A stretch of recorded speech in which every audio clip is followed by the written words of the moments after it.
difficile, vous avez passé des très durs moments. Dieu merci que vous nous revenez en très bonne santé. Comment vous vous sentez aujourd'hui? D'abord, je dirais que le plaisir est partagé. Je suis très content de vous revoir également. Vous avez passé des moments difficiles comme moi. C'était, je dirais, un calvaire, quoi. Tu as été arrêté. Je dirais pas, je ne vais pas entrer dans le fond du dossier, mais je dirais que tu as été arrêté gratuitement. Moi, pareil. Non, je me porte à merveille. Dieu fait grâce.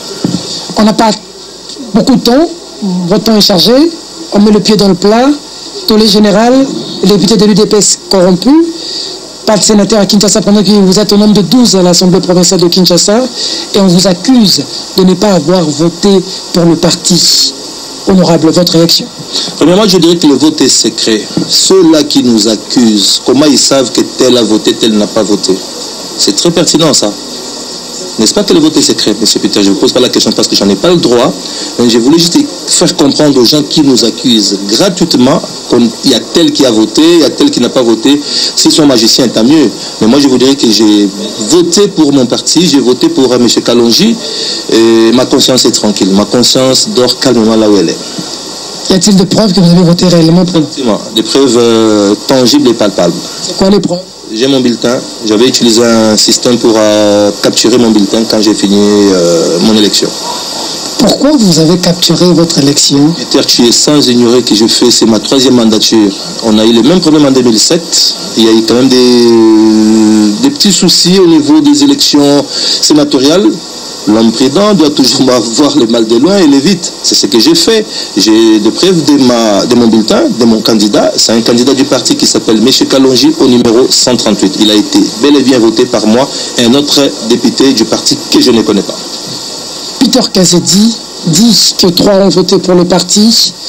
Mais on ne parle pas de vous, on parle de Peter Kazadi et des 2 autres députés. Et lorsque vous dites que vous avez voté, ça veut dire que le parti n'est pas très bien informé parce que vous êtes presque déjà en justice. Je ne pense pas que c'est les propos de ton homonyme Peter Kazadi. Je ne pense pas qu'il peut dire ça parce que c'est un intellectuel, c'est un maître avocat, je dirais bref, c'est un intellectuel.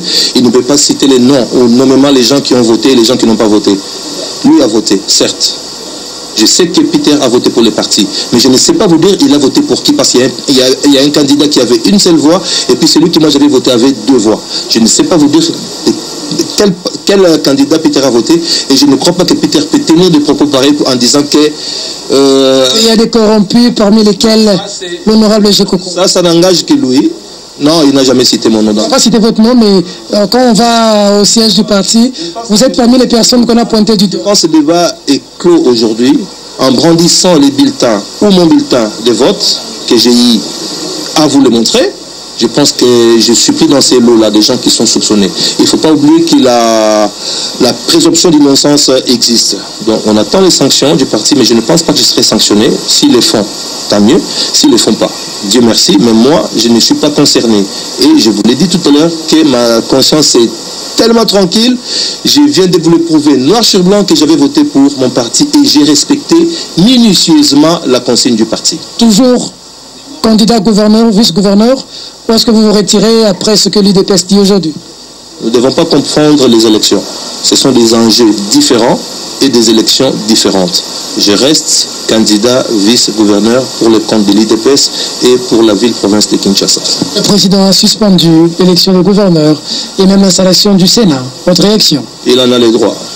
Quand il y a dysfonctionnement des institutions, le président a le droit de prendre des mesures qui sont conservatoires pour remettre de l'ordre dans notre pays.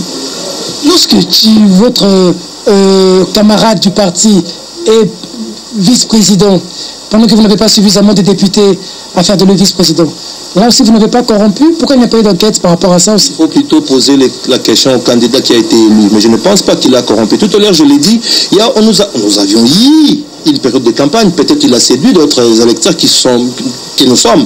Les gens l'ont voté, je ne pense pas que c'est corruption. Et puis, moi, je ne crois pas que c'est la corruption. Est-ce que, prenons l'exemple de M. Tchibala, l'honorable Tchibala Bala, Francis, celui qui est actuellement vice-président de l'Assemblée. Est-ce qu'entre collègues, on peut se passer des pots de vin pour qu'on vote pour tel? Ça ne se fait pas.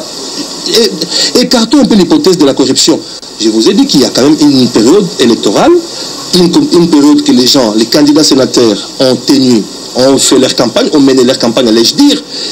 Peut-être d'autres candidats ont été attirés par des valeurs, par des allocutions, par beaucoup de choses. Il y a beaucoup de points, beaucoup de critères que d'autres peuvent succomber. Mais moi, je n'ai pas, ici je parle de moi, de la personne de Jekoko.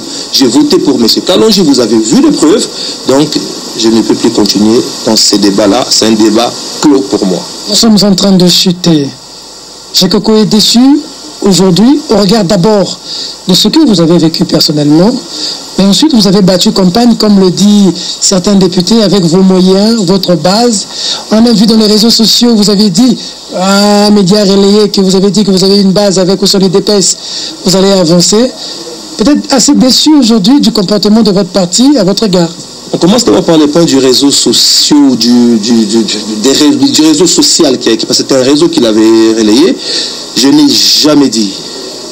Ce sont des mécontents que M. Mike Mukebai a mis à la porte, qui ont monté une histoire contre moi, je ne sais pas, gratuitement. Je n'ai jamais dit, je réitère ma position, je n'ai jamais dit que sans IDPS je serais élu. Je n'ai jamais dit, c'est mon parti, je les respecte, j'aime mon parti, la preuve année, j'ai voté pour ces partis-là. Donc je ne vais pas suivre des débats à bas niveau que les gens des réseaux ont écrits, je n'ai pas ce temps-là.